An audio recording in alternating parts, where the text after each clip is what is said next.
welcome to the channels. Look, listen, I'm going to say it's very empty round here, and it's only 5:30, mainly because a lot of people went.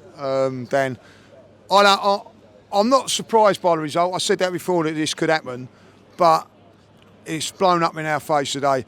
I'm going to say this now. I'm going to be honest. Any player for you today played well? That's one of the worst performances I've seen in a long time, from both sides. Right, all right. So I'll stop you there. So how many more times under pressure are we not going to perform?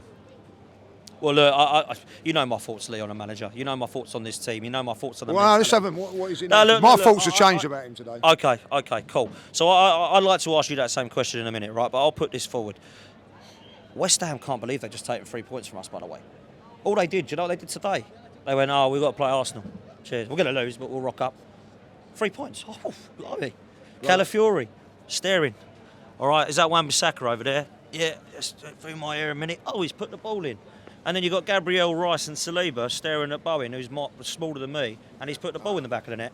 Disgraceful. And do you know what's funny? Is we've got this brilliant defence and this brilliant part. No. And we can't keep a clean sheet against that. We can't keep a clean sheet on because I tell you what it's about. It's about being disciplined. And that, to me today, I'm going to say it now, was lazy defending. Lazy defending, and you got what you deserve. And it's not the first time at home. Look how many times we've dropped points at home because we don't defend properly. When you're away from home, there's a concentration level, there's a defensive side, and you're up for it. But today, defensively, you're not asked to do the things you do away from home. It's about concentration and desire to keep out clean. Didn't do it. Well, can I ask you what the game plan was today then? Because, look, we've conceded goals. We've got nothing going forward. In the final third, it was an embarrassment. Now, you start Marino. Cool, fine by me. He scored 2 goals against Leicester. Are we going to fling the ball into him once? Are we going to actually try and give him sake? We never done that. We never put in crosses. We never played to his strengths. Listen, I don't care what anybody says, and I keep saying about it. When a team comes and puts banks of 4 and 5 against us, we have no clue. We had no clue today. I don't care about the sending off because at the end of it, we was clueless. So I'm going to give the players a little bit of credit. When we went down to 10 men, they didn't give up. But they could still be out there now, and they will not score. And that is down to the tactics. They're so slow and boring in that first 30 minutes. I've got no answer. I'm going to bring Kenny in quickly. Kenny, what do you think with that today? Well, it's basically, I don't know why anyone's surprised. It's how we've been playing all season against teams of this ilk. We've struggled against teams in the bottom 10, and this result and this performance has been coming for a long time. It's been coming from the first game of the season. Hold on a minute. Say long time coming. I've seen this against Newcastle. Yeah. I've seen this against Manchester United. Yeah. I've seen this against Brighton. I've seen it against Aston Villa. We're talking about the league, though. We're talking about the league. Well, Aston Villa. Aston Villa are a team. It's recurring. It's recurring, Kenny. The reason why it's recurring is because of same reason. We haven't been playing as well for the last 2 years. There's players that are a shadow of themselves. Odegaard is a shadow of himself. Dan, come back in a second. I want to talk about Odegaard. Declan Rice is a shadow of himself. Performance today was pathetic. I think today that the Marino experiment was what it was, an experiment. It wasn't long term. It wasn't thought out. It was only thought of because he got 2 goals last week, which I can understand what you're doing. But this is a kind of subject playing that you use when you in the second half, when teams are tired and when you play against teams like this. But starting from the start wasn't a wise move. You would have got more movement if you went with the front three. All right, you probably front three of what? Yeah, all right. If you played Trossard up top, he would have given us more movement than Mourinho gave us. But maybe it didn't work last week. But Mourinho, the other day, there's 2 sorts of plans. If you start with this, it didn't work. It's probably more likely to work if you started with it in the second half. But let's just face it. And there's a lot of anger and there's a lot of regret. I'm going to be really upset if Liverpool win tomorrow. We were never in a title race. What's wrong with you guys?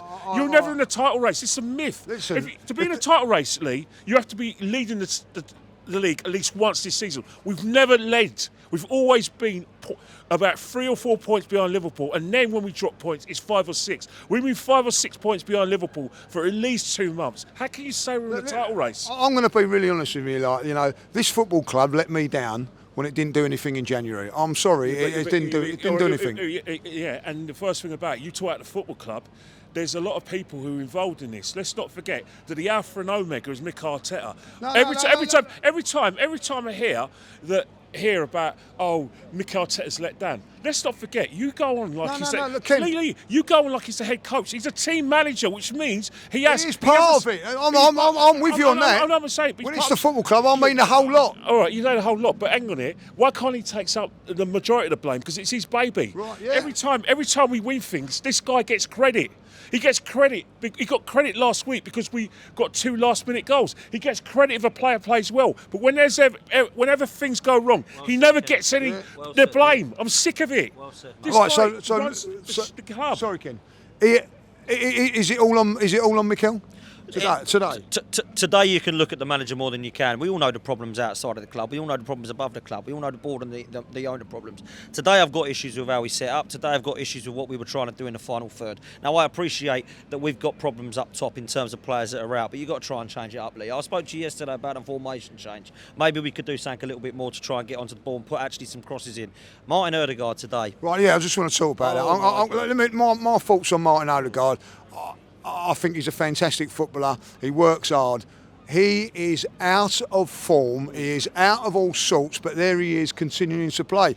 I don't and the reason is because there's no one to challenge him, Ken. But then again, you've spent £700 million and you haven't assembled a squad where you've got an understudy for Odegaard. You've got a left-sided problem where you're having to play 18-year-old kid who's now your saviour. When really and truly you should have bought a proper left back. The left-hand side is embarrassing with Martinelli, who everyone seems to think is on the level of Saka. We've been talking about this for the last year, and he's done nothing. And yet he gets credit when we credit for actually finishing second. Do you know what now? And someone said it in the stadium, in the summer, if he doesn't get what he gets, right, and I mean some top players, he is now under the pump. I'm sorry, because he has got to get in 4 players, big players, and if he doesn't, it's on him now, because on what I'm watching, I'm not being horrible. We spend a lot of money for our season tickets here and all that, I'm not happy seeing makeshift here and makeshift there all the time, and players playing out of form, so poorly out of form that they're still playing. I don't think it's right, and I'm with Kenny on this. That is on him, no one else. Well, look, we're linked with a goalkeeper, so that should help. We're linked with a centre. I thought Ray had done very well out front.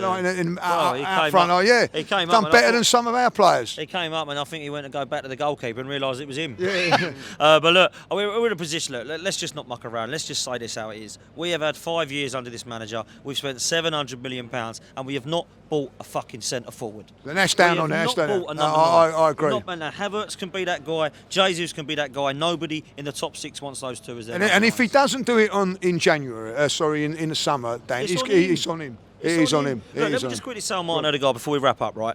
I like him. I mean, he's a good player. I'm a big fan. Right? Good player. He ain't the Paul Mersons, the Dennis Bergkamps, the Fabregas, the Cazolas, the Ozils that we all love, right? And we all watched. But he's a good player. But I'm sick and tired of him going on this bloody roundabout thing where he's just spinning round all the time, right? Because that's all he does. He gets on a ball and he spins round and he spins round. Ask our permission first, mate. He was shocking. He was absolutely shocking today, and there's no excuses for it. Listen, we finally wrap up. Ask our permission, mate.